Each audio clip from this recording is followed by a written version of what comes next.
Welcome back to Nautograph.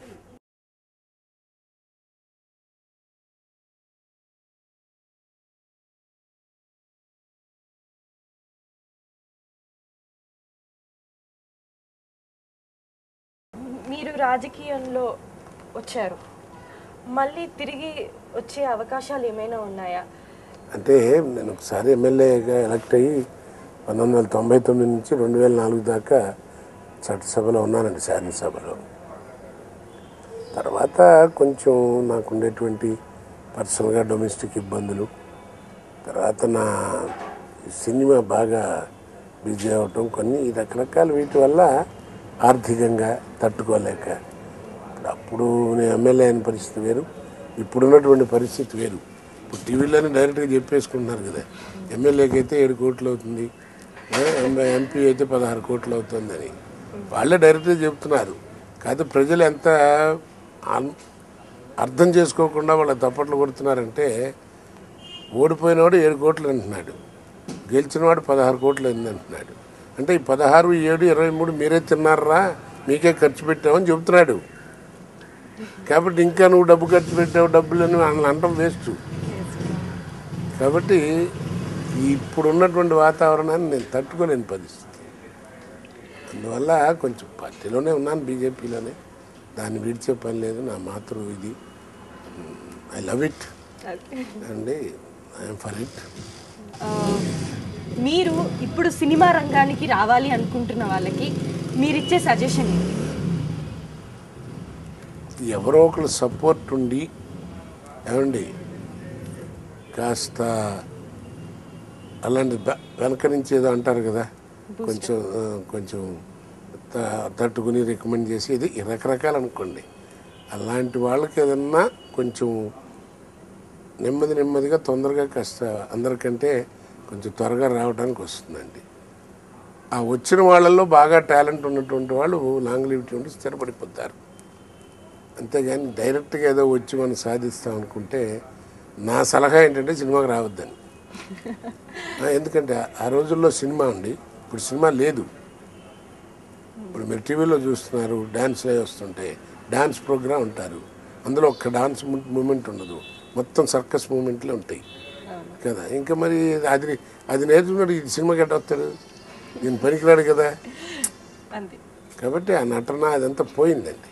ఇప్పుడంటే ఏదో glamour, ఏదో మీరు ఇందాకన్నట్టు ట్రైనింగ్ ఉందో ఏదో ఒక రకంగా వచ్చి వాళ్ళు ఏదన్నా ధైర్యం చేసి సక్సెస్ అయ్యి వాళ్ళు అదృష్టం ఉండవలసింది తప్ప, మనకు టాలెంట్ ఉంది మనం ఏదో చేసేసి చేద్దాం అనుకుంటే అంత అట్మాస్ఫియర్ లేదండి. Must have some support. నిన్ను ఆశీర్వదించేవాడు ఒకటి ఉండాలి, అది ఏ రకంగా అయినా కానీ. కాకపోతే ఒక్కటి మాత్రం మన తెలుగు సినిమాల్లో దండం పెట్టి అందరికి చెప్పుకోదగ్గది, పరభాష వాళ్ళు ఎక్కువైపోతున్నారు, తెలుగుదనం పోతుంది. ఇప్పుడు మీరు కూడా ఇంటర్వ్యూల్లో కూడా తెలుగు ఛానల్ అని ఉంటుంది, పేరు చెప్పి కింద తెలుగు అని రాస్తారు. సో ఆ తెలుగు ఛానల్లోనే తెలుగు ఉండదు అంటే మీరు ఇంగ్లీష్ మారుతుంటారు, మాలాంటి వాడు ఏదో మారితే మీరు మారుతున్నారు అంటారు, ఇవన్నీ గొడవలు. అట్లాగే సినిమాల్లో కూడా అట్లాగే ఉంది, తెలుగుదనం పోయింది. కాబట్టి అందరినీ ఇంపోర్ట్ చేసుకుని ఎక్కువైపోయింది, దాంతో తెలుగుదనం పోయింది.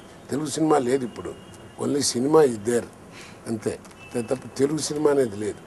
కాకపోతే ఒక్కందుకు నిర్మాతలకి దర్శకులకు దండం పెట్టి చెప్తున్నది ఏంటంటే, తెలుగు ఆడపిల్లలను తీసుకొచ్చి హీరోయిన్లుగా పెట్టి ఏమండి ఒంటి మీద గుడ్డలు లేకుండా చూపించట్లేదు, అందుకు మాత్రం మనం ధన్యవాదాలు చెప్పుకోవాలి. మిగిలినవన్నీ చండాలం జరగాలంటే అంతా జరుగుతూనే ఉంది కదా.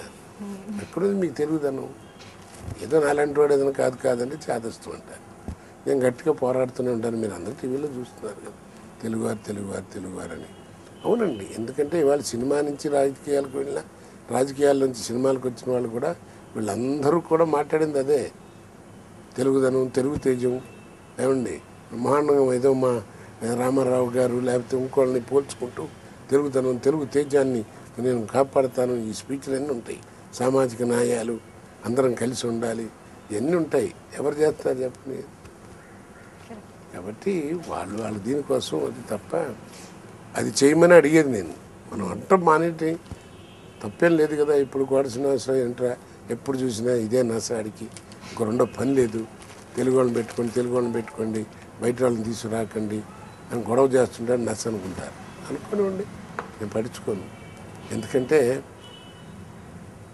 నా మనవడికి ఇంతవరకు నన్ను ఆశీర్వదించారు, ఏమండి నా బిడ్డను ఆశీర్వదించారు, నా మనవను కూడా ఆశీర్వదించండి అని అడిగిన దానికంటే నాతో పాటు పనిచేసేవాడికి పని ఇప్పించండి అని నేను అడుగుతున్నాను తెలుగువాడికి. తప్పు అనుకుంటే నేనేం చేయలేదని.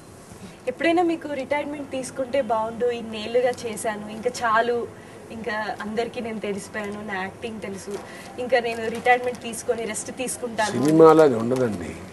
మీకు ఎప్పుడైనా అనిపించిందా? నాకే కాదు, ఎవరికైనా కళాకారుడికి ఏదైనా ఒక ప్రొఫెషన్లో ఇప్పుడు నేను ఉన్నాను, కళాకారుణ్ణి, ఎంత అదృష్టం మనకి. అందరూ మీ దగ్గర 10 కోట్లు ఉందనుకోండి, మీరు పని కోసం వెళ్తారు, సినిమా తీద్దామా, రియల్ ఎస్టేట్ చేద్దామా, లేదా స్టూడియో కడదామా, ఇట్లా ఉంటుంది.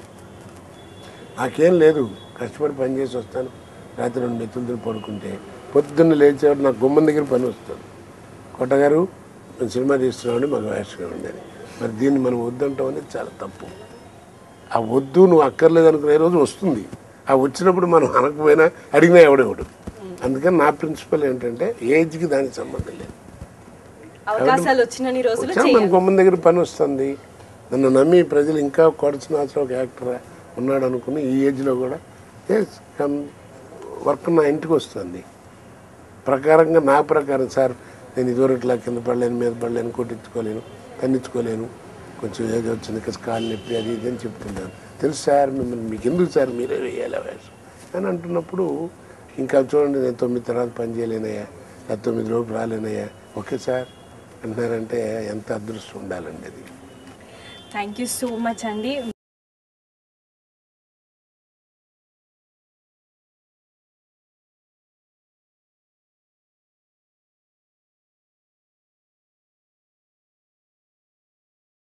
చూసారు కదండి నా ఆటోగ్రాఫ్ లో కోట శ్రీనివాసరావు గారి స్వీట్ మెమరీస్. నెక్స్ట్ ఎపిసోడ్ లో మరో సెలబ్రిటీతో కలుద్దాం. Till then bye.